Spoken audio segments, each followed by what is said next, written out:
I'll find valid in your eyes. You'll always be my night sky. Hello friends and welcome back to my channel. So today I thought I would do a fun video where I tell you my top 5 favorite fantasy series. I say of all time, but you never know what the future holds. So as of right now, these are my top 5 and they really haven't changed much at all. So I will start with the first series that even got me into fantasy. And that would be A Court of Thorns and Roses by Sarah J. Maas. I don't even know how to explain it. I love these books. I know there's some hate on them because they're like, oh, they're so hyped up, they're so stupid. It's almost like the fantasy world of 50 Shades of Grey. Like, people, you either love it or you hate it, and you sometimes hate the people who like them, which is just silly to me, but I don't care. Like, it's fine. And this is the first book is a retelling sort of Beauty and the Beast, where they have to break a curse in order for these masquerade masks to come off. And that is about where it ends with the retelling. So the first book, I would honestly give 4 out of 5 stars.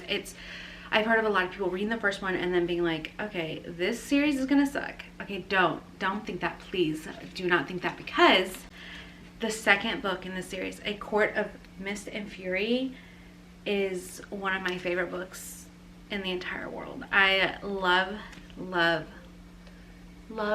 this book. And so throughout the series, you're just following Farah, who is the girl who breaks the curse. They call her Curse Breaker.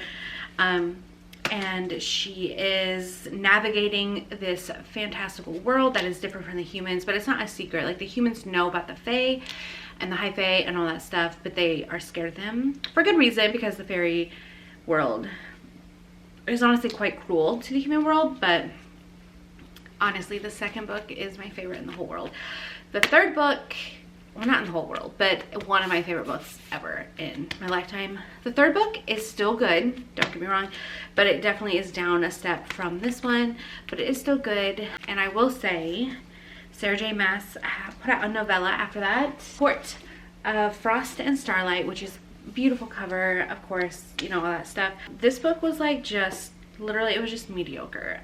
I honestly felt like the publishing house was like, just put something out for this fandom, okay? Put it out, because she was really focusing on her other series. I can't even think of the name right now. But so they were like, just put something out to make them happy. So this kind of felt thrown out. I think it was intended to be like a snippet of the world, you know, and you get to just immerse yourself with all the characters again, but it was like not that great. And the last like 7 pages was just her and her lover. I'm not gonna tell you who, because it does spoil the main series. Literally just having sex. And like, I don't mind smut. I kind of enjoy smut, but sometimes you can actually overdo it, even for someone like me. But I am so ready on February, what? That's not even a month. February 16th. The next book in the series is coming out, where we follow Nesta, who's Farah's sister.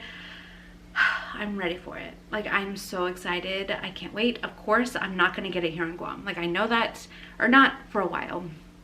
So right now I'm deciding if I want the ebook or if I just want to use a credit on Audible.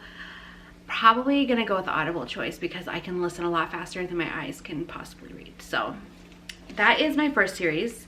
My second favorite series is The Cruel Prince by Holly Black.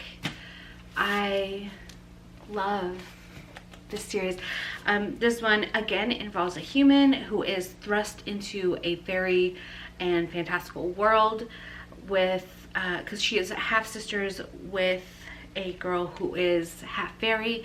So she ends up going with her half-sister into this world where it's like magic and stuff, and since she's a human and their kids still, they are tormenting her, and she is just navigating how to get through this world. So it's a hate to love, or an enemies to lovers situation with one of the princes, and I love this. Oh my gosh, I will never forget. Like, I promise you, in the second book, The Wicked King, the ending, Lord,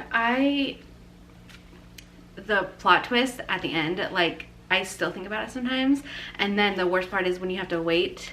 So if you're looking for a fantasy series where you don't have to wait, all the books are out right now, it's this one. They do have a novella that I'm currently reading called How the King of Elfheim Learned 8 Stories. So I'm reading that, but it just is sort of a companion novel. So, but the main bulk of the story is out. So you don't have to wait a year like I did. That was terrible. I was devastated.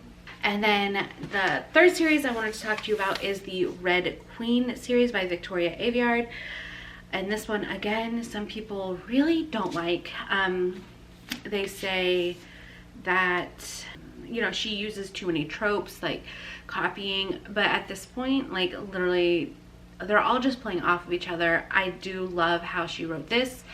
And the love story, I just, it's so much. So in this world, there are two, people are divided by silver blood and red blood. Humans have evolved somehow to have silver blood, which means they have powers, but it's like only elemental. So you can do water, ground, so you can like grow trees at your whim, and you know, things like that. And then the main girl in the series turns out to have powers, but she has red blood, so they're like, what is going on?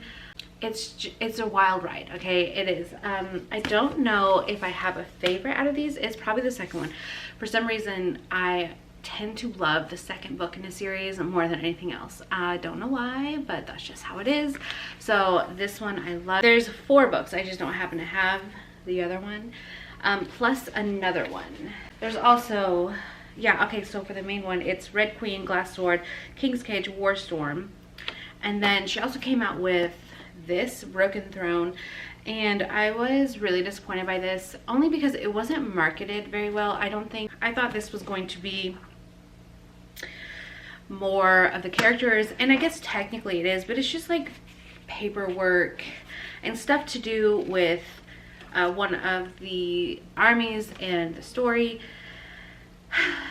I don't know. I actually didn't even finish this because it was just boring to me. Maybe I should give it another try though, because it is one of my favorite series. I've read it 3 times. So, all right, and then the 4th series I wanted to talk about is Cinder.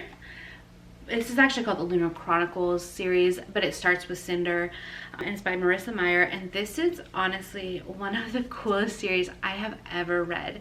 So you have Cinder, who is sort of a retelling of Cinderella in some ways. It's not a fairy tale by any means. It is definitely a high fantasy, not high fantasy of Brandon Sanderson, but in young adult standards, it is pretty high fantasy. So you follow Cinder, who is part cyborg, which is somewhat normal. So they live in Beijing. Yeah, she lives with her stepmother and her 2 stepsisters. Her father died. They treat her like garbage. So it is somewhat of a retelling, but not in the way you think. Although she does meet Prince Kai, who is my son's name. This book mostly follows Cinder. And then number 2 is Scarlet, which is sort of a spin-off of Red Riding Hood, because there's Scarlet and Wolf, but this is all happening in the same world. So each book just focuses on a separate character, but this one follows Scarlet and her plot in the story. And then comes Cress, who is my personal favorite, because Cress and her love interest Thorn are just everything I could ever want. Cress is the retelling sort of who's the chick with the long hair? Rapunzel.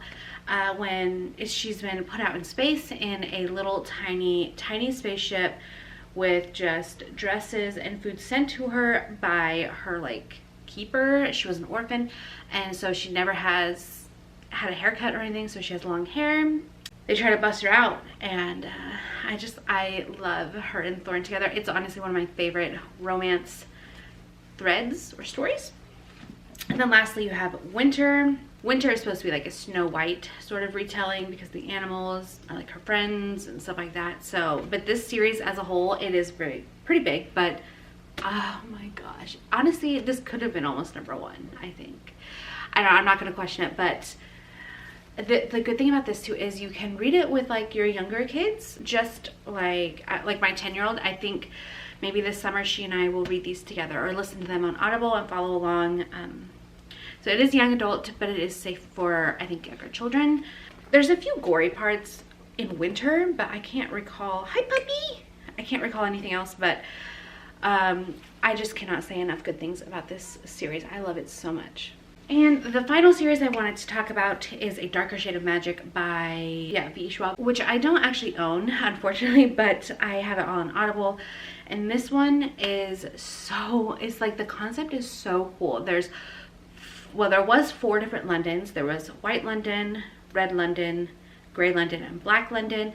Black London was consumed by dark magic, and so they closed all the doors to all the Londons, and you could no longer like go between the different realms of London. So like it was all the same London, the same time frame, but places would be a little bit different. It wasn't like time traveling. You could just go to a different version of that London. But so they closed Black London off because they had dark magic and it was spreading like a disease almost. Now there are only one type of person can travel between the doors, and that is Antari. They are like a dying breed, but they have the right magic to go between the doors. The story, you know, there's dark magic involved, but it's mostly good fighting evil. And sometimes good people have like the best intentions, but they're still human, so mistakes might be made that, you know, could be detrimental to a kingdom. But I actually love this series so much that I do want to get a tattoo of one of the phrases, which is Astravar, which means to travel. Literally, Victoria Schwab is like one of the most amazing authors I have ever read from. But that is going to be it for my top 5 fantasy series. I hope you guys enjoyed it. And let me know if you've watched any of these in the comments below, or if you plan to read any of them, let me know also, because I will think it's so fun to talk to you about them. But I will see you guys in my next video. Bye! When your stars have burnt out and your heart makes no sound, I'll find validity.